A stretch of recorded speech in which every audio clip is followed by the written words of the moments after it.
มาอยู่ฝรั่งเศสได้กี่ปีแล้วพี่ โอ้ย40 กว่าปีแล้ว45 ปีแล้วมีเมียฝรั่งเศสคน อ้าว ใส่ตัวเป้ด้วย คนที่นี่เลย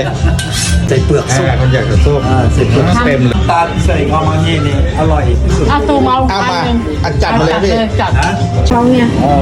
เพราะว่าผมมีเพื่อนคนไทย ครับเลย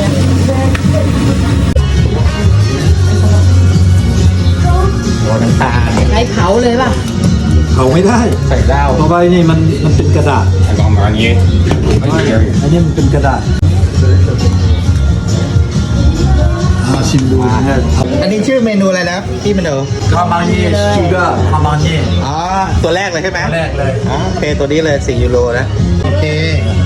แต่ที่บินเลยโอเค ช็อกโกแลตทำเองนี่อันนี้อร่อยนี่อร่อย โอ้โหกินเหล้าเลยอารมณ์แป้งเหล้าน้ำตาลแบบ เขาเรียกเลิกนี่คือ